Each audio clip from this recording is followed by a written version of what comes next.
परमात्मा ने इस मनुष्य शरीर के बारे में क्या बताया है।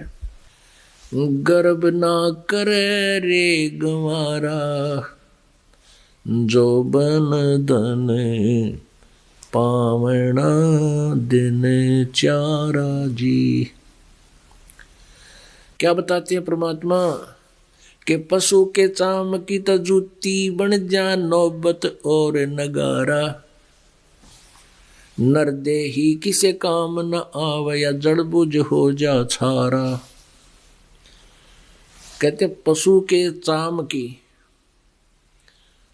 जूते बन जाते हैं, नौबत और नगाड़ा, ये राजा लोग नगारे बजाया करते थे और कई प्रकार के ढोलक ढालक पर भी खाल लगा कर उसको प्रयोग कर देते हैं।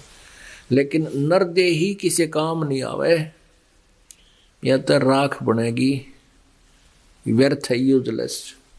या जो भक्ति नहीं करते, परमात्मा की सत्साधना नहीं करते, वो मनुष्य शरीर इतना यूजलेस है, इतना व्यर्थ है। ये पशु से भी बुरा, पशु का चाम भी काम आ जा पर इसका चाम भी काम नहीं आता। और इससे परमात्मा प्राप्ति हो सकती है, इसलिए ये सबसे उत्तम शरीर यानी चोला बताया है। और यहां देखो जो 10-12 वर्ष से इस दास ने नाम देना शुरू किया है, 10-12 वर्ष से जो कनेक्टेड है नाम से, आज उनके कितने सुख हैं आप गिन नहीं सकते, इतना सुख दिया भगवान ने।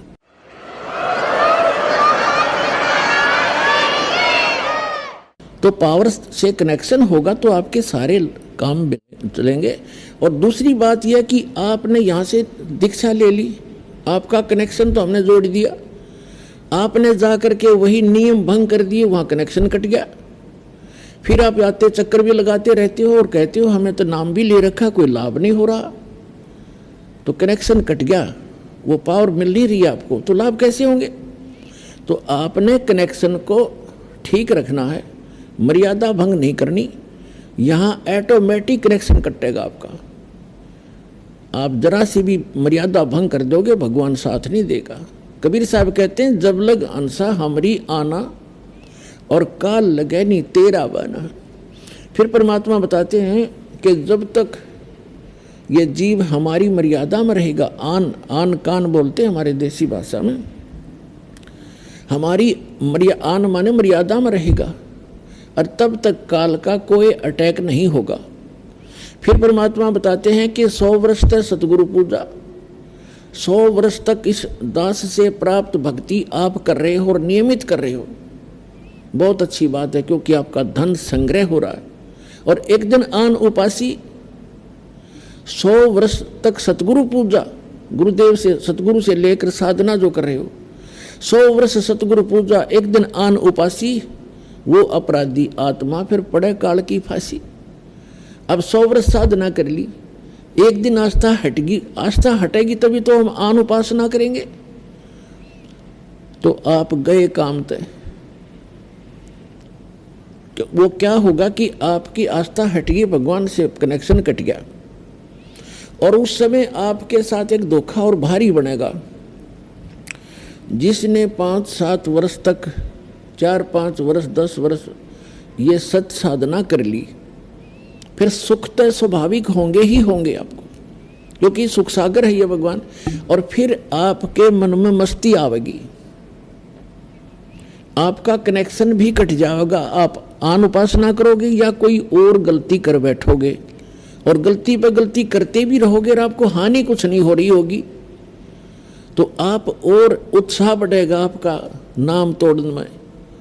लेकिन आप भूल चुके होगे उस समय कि जो आपको सुख हो रहा है, अभी कोई आपत्ति कनेक्शन कटने से, नाम कटने से भी नहीं आ रही है, आपका इन्वर्टर चार्ज हो गया। अब बेशक डिस्कनेक्ट रहे इन्वर्टर, आपने वो चार्ज कर लिया, और उस जब तक वो जितना चार्ज है उससे आपको लाभ हो रहे होंगे, लेकिन आगे कनेक्शन ना होने से आगे उसमें चार्जिंग नहीं हो रही, जिस कारण से एक दिन ऐसा आएगा आपको सर्व सुविधाएं ऑटोमेटिकली समाप्त हो जाएंगी। उस समय आपकी आंख खुलेंगी तो उस समय बहुत देर हो चुकी होगी। इसलिए आप जी से दास की प्रार्थना है कि मर्यादा में अवश्य रहना, नहीं तो आपने उलाने दे जाओगे कि नाम भी ले रखा है, पाठ भी करा लिया, जोत भी चढ़ा दी, तो वर्ष हो गए नाम लिए न कोई लाभ नहीं हो रहा। ये कोई हो सकता है? अगर कनेक्शन ठीक रहे और आपकी मशीन ठीक है, पावर आपसे फुल पावर से 3 फेज से कनेक्शन है, मोटर ना चले, ये हो सकता है? तो यह परमात्मा कहते हैं सतगुरु के दरबार में कमी काहे की ना, अनसा मौज नहीं पावता तेरी चूक चाकरी में।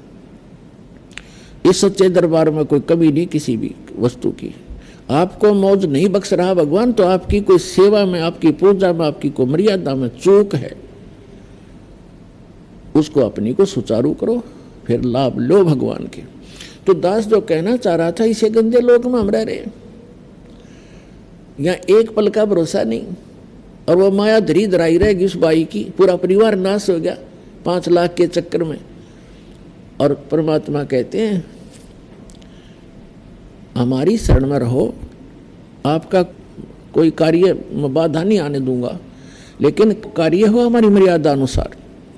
मात पिता मिल जाएंगे, 184 माह और सतगुरु सेवा और बंदगी, भाई फिर मिलन की ना। अब यहां परमात्मा उसी को दृढ़ कर रहे हैं कि तू कहां से आया और कहां जाएगा। ये तेरा शरीर तो एक दिन जाना ही है, तो फिर तू आगे कहां स्थान प्राप्त करेगा।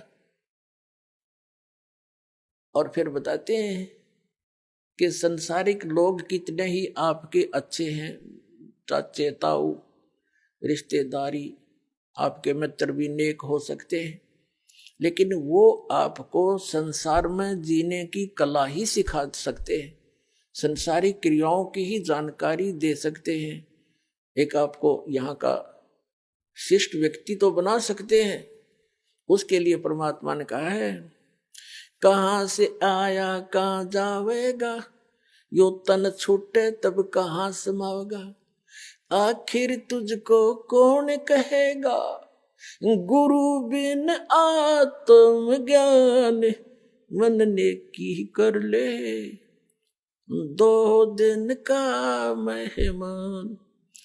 कितनी गहरी बात कही है मालिक ने कि तुझको सतगुरु के बिना, गुरु के बिना ये जानकारी कौन देगा, तू क्या कर रहा है, तुझे करना क्या चाहिए था, वास्तविक भक्ति कौन सी है, तू कहां से आया था, यहाँ किस जुगाड़ में जुड़ा बैठा है, इस ज्ञान को सतगुरु बिना तुझे कौन कहेगा। आत्मज्ञान, पुणात्माओं, एक आत्मज्ञान, एक परमात्म ज्ञान। आत्मज्ञान तो वो है कि हमें ये पता हो कि हम कौन हैं, हम यहाँ क्या कर रहे हैं और कहां से हम आए हैं। ये तो आत्मज्ञान माने अपने विषय में जानकारी। एक परमात्म ज्ञान, भगवान कौन है, कैसा है, क्या सुख या दुख देता है, और वो कहाँ रहता है और वो कैसे मिलता है, ये परमात्म ज्ञान है। तो आत्मज्ञान किसी ने सुन ले सब बोला आत्मज्ञान हो गया, टट्टू हो गया आत्मज्ञान। किसी को पता लग गया तो कैद में है, क्योंकि शराब पी कर की तो बकवाद कर दी, सुबह थाना में पड़ा पाया, वह शराब उतर दे, नशा उतर दे, पता लग गया आत्मज्ञान हो गया कि मैं तो जेल में पड़ा हूं, और उससे कोई समाधान ना करने का तरीका मिला तो उस आत्मज्ञान का क्या फायदा। तो आत्मज्ञान के बाद फिर वहां से निकलने का ज्ञान और होना चाहिए, तब छूटेगा पीछा, तो वो परमात्म ज्ञान।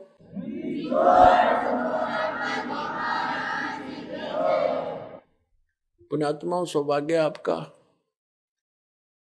आप जी का जन्म ऐसे समय में है कि ये संस्कार, ये सारे नंबर, ये सभी पॉइंट एकत्रित होना, उसके लिए परमात्मा कहते हैं लख बर सूरा जोध ही, लख बर सावध दे, लख बर यति जहान में तो सतगुरु शरणाले। लाखों बार आप बहुत पुण्यात्मा रहे होंगे, युगों युगों में बड़े अच्छे कर्म किए होंगे, बुराइयों से बचे रहे, आपकी महिमा भी खूब हुई होगी, क्योंकि अच्छे आत्मा अच्छे काम करके जाते हैं, चाहे कोई राजनेता बनता है। पृथ्वी ऊपर पग जो धारे, करोड़ जीव एक दिन में मारे, जो पृथ्वी पर आप कामवश जा रहे हो तो 1 करोड़ जीवों को डेली मार कर विश्राम लेते हो अपने पेट के लिए, रोजगार के लिए जो जाते हो। सत्तर ब्राह्मण की है हत्या, जो चौका तुम देव नित्या। जो चूल्हा लीप के प्रतिदिन चूल्हे के आसपास पहले गोबर से लीपया करते, गार से, ये इतना क्षेत्र में जो तुम लिपाई करते हो तो इतना पाप है आपको 70 ब्राह्मण मार दियो। ब्राह्मण माने भक्त। वैसे तो किसी भी जीव हत्या कर दें, किसी मनुष्य की हत्या कर दें तो महापाप है, लेकिन भक्त की हत्या करना और घोर पाप है। अब जैसे पोचा मारते हो आप जी प्रतिदिन, आजकल तो फिनाइल से लगाया जाता है। वो किस लिए लगाया जाता है कि वहाँ कीटाणु नाश कर दिए जाएं, वो कीटाणु मरे जो हानिकारक होते हैं।